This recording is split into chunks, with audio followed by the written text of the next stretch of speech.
Salam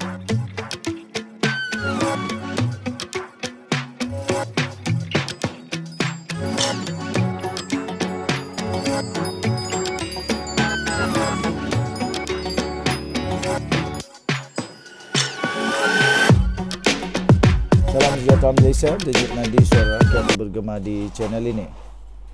Akhirnya Tun Daim muncul membuat kejutan. Tun Daim tidak diam. Akhirnya dia muncul. Saya akan bertindak sewajarnya dalam masa terdekat ini. Berikut adalah kenyataan media Tun Daim Zainuddin yang telah diterjemahkan daripada versi asal bahasa Inggeris berkaitan siasatan dan penyitaan Menara Ilham miliknya oleh SPRM minggu lalu. Saya merujuk kenyataan yang dikeluarkan oleh Perdana Menteri Datuk Seri Anwar Ibrahim dan Ketua Pesuruhjaya SPRM Azam Baki mengenai siasatan yang dikatakan terhadap diri saya dan ahli keluarga saya. Saya menafikan sekeras-kerasnya sebarang perbuatan rasuah atau salah laku dalam apa jua bentuk oleh saya atau keluarga saya. Siasatan ini tidak lain merupakan penganiayaan politik yang menyasarkan kami. Sehingga hari ini saya tidak pernah dimaklumkan tentang kesalahan yang didakwa saya telah lakukan, walaupun saya telah berulang kali bertanya secara bertulis kepada SPRM. Saya boleh mendedahkan bahawa kami menerima surat yang ditandatangani oleh Azam Baki sendiri yang menolak secara langsung untuk memberitahu saya apa kesalahannya. Namun terdapat usaha terancang untuk memburukkan saya dengan mengeluarkan maklumat salah dan sindiran tidak berasas terhadap saya. Umum mengetahui bahawa Anwar Ibrahim atas sebab-sebab yang paling diketahuinya sendiri menganggap saya sebagai ancaman politik dan musuh yang mesti dihina. Adalah sia-sia dan tidak jujur baginya untuk menafikan perkara ini. Ia juga merupakan fakta yang tidak dapat dinafikan bahawa di bawah Akta SPRM 2009, Ketua Pesuruhjaya bergantung kepada Perdana Menteri untuk pelantikan atau lanjutan tempoh perkhidmatan. Kecaman terbaru Anwar terhadap saya pada 22 bulan Disember 2023 mengatakan dia rahsia umum. Seorang yang menggondol kekayaan begitu besar adalah satu sindiran melulu dan tidak berasas bahawa saya bersalah atas beberapa kesalahan yang tidak dinyatakan.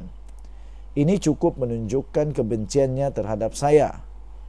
Ia juga amat tidak wajar dan menyalahgunakan kuasa bagi seorang Perdana Menteri untuk campur tangan atau mempengaruhi siasatan yang sedang dijalankan dengan membuat sindiran terang-terangan tentang rasa bersalah secara terbuka. Saya telah berunding dengan peguam saya mengenai perkara ini dan akan mengambil tindakan sewajarnya dalam masa terdekat. Berkenaan dengan Ketua Pesuruhjaya SPRM Azam Baki, dia telah membuat pelbagai komen prejudis terhadap saya di khalayak ramai sementara siasatan masih dijalankan. Ia suatu yang tidak boleh diterima, tidak profesional dan mencurigakan. Sebagai ketua organisasi, Azam Baki juga mesti bertanggungjawab atas banyak kebocoran berita sumber mengenai penyiasatan yang dikatakan. Apa yang dipanggil sumber ini hanya boleh datang dari dalam SPRM, kerana ia bertujuan untuk mendedahkan butiran siasatan tersebut. Tujuan kebocoran itu jelas adalah untuk mewajarkan tindakan melampau mereka terhadap saya dan untuk menggambarkan diri saya sebagai seorang yang korup dan pesalah. Tidak diberitahu,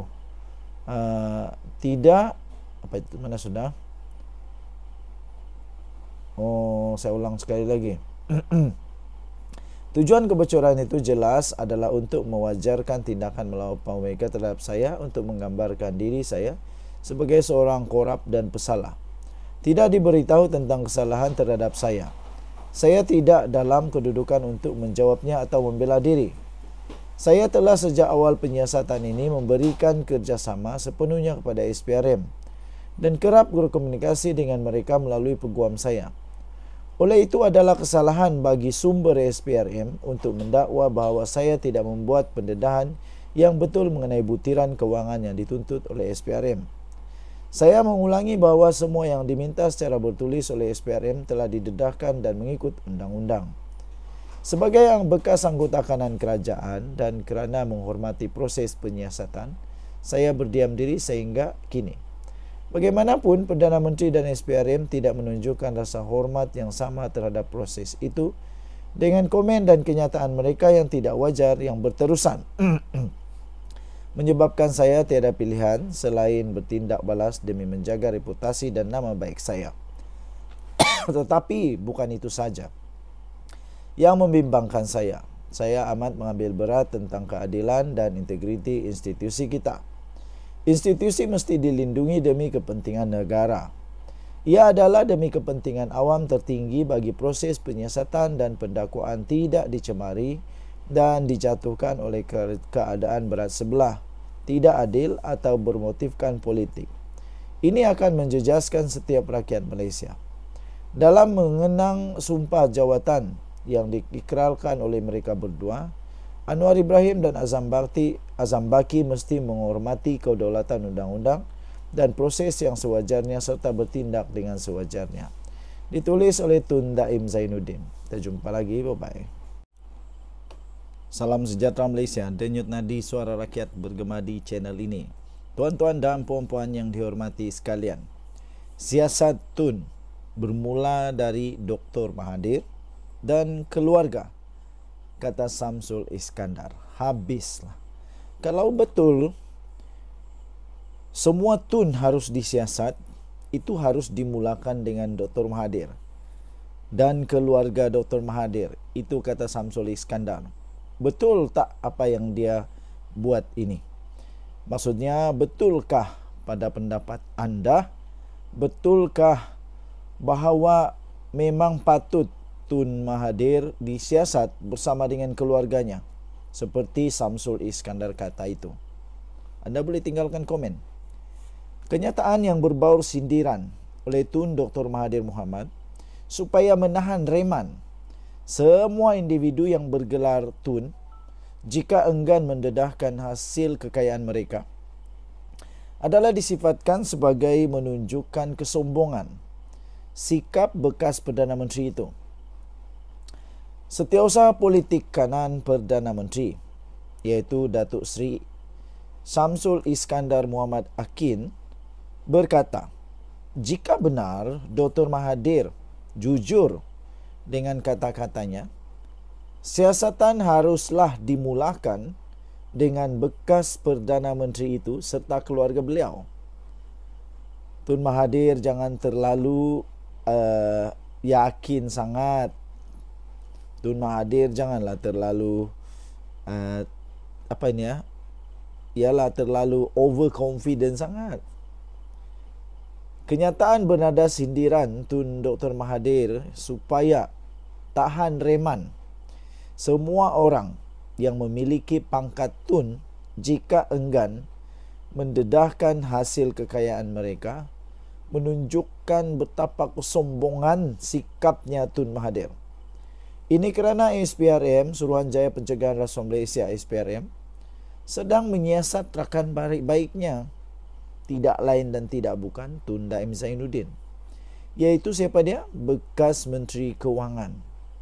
Di atas kes pengubahan wang haram, dakwanya dalam ciapan melalui aplikasi X. Semalam, Dr. Mahathir dalam hantaran menerusi X telah bersetuju supaya semua yang bergelar Tun, termasuk beliau sendiri, disiasat dan ditahan reman jika gagal menjelaskan sumber pendapatan.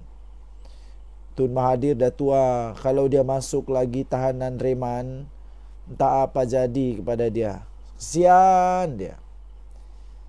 Kata Mahathir, saya bersetuju sepenuhnya bahawa Tun perlu disiasat. Jika mereka tidak dapat menjelaskan di mana atau bagaimana mereka mendapat wang itu, harta mereka harus disita. Tidak perlu mendapatkan dokumen bukti mengenai salah laku mereka. Sakwa sangka saja sudah memadai. Tun bukan saja perlu disiasat, mereka juga perlu direman sehingga mereka mendedahkan sumber wang mereka. Jika tidak, itu pasti kerana mereka sembunyikan. kata Dr. Mahathir dalam kenyataan berbaur sinis melalui Facebook itu. Mengulas lanjut, Samsul Iskandar mendakwa umum mengetahui akan kekayaan anak Dr. Mahathir dan sewajarnya SPRM memulakan siasatan dari mana datangnya kekayaan terbabit jika benar bekas Perdana Menteri itu mahu disiasat. Mahu siasatan dimulakan ke atas golongan yang memiliki gelaran tun. Malah beliau berkata siasatan juga perlu dibuat ke atas kes penyelewengan dana dan kerugian Perwaja Steel, projek hidroelektrik Bakun, MISC, zon bebas Pelabuhan Klang serta Maminco. Selain kes yang didakwa berkaitan anak Dr. Mahathir seperti Kencana Petroleum. Katanya tiada siapa yang boleh mengatasi undang-undang, maka siasatlah harta orang yang berpangkat tun, bermula dari Tun Dr. Mahathir dan keluarganya. Semua orang termasuk mereka memiliki pangkat tun tidak berada di atas undang-undang, katanya. Dalam pada itu beliau mendakwa orang ramai juga mengetahui bahawa Dr. Mahathir telah membuat kenyataan sedemikian kerana tidak senang dengan Perdana Menteri Datuk Seri Anwar Ibrahim sejak tahun 1998 lagi. Ini kerana keengganan Anwar yang ketika itu menjadi Menteri Keuangan untuk menyelamatkan syarikat milik anak-anak Dr. Mahathir ketika krisis ekonomi Asia tahun 1997-1998 yang mengakibatkan pemecatan Anwar dan mencetuskan krisis politik sehingga pada hari ini dakwanya. Denyut nadi suara rakyat bergema di channel ini. Jangan lupa tekan butang subscribe, like dan share. Bye-bye.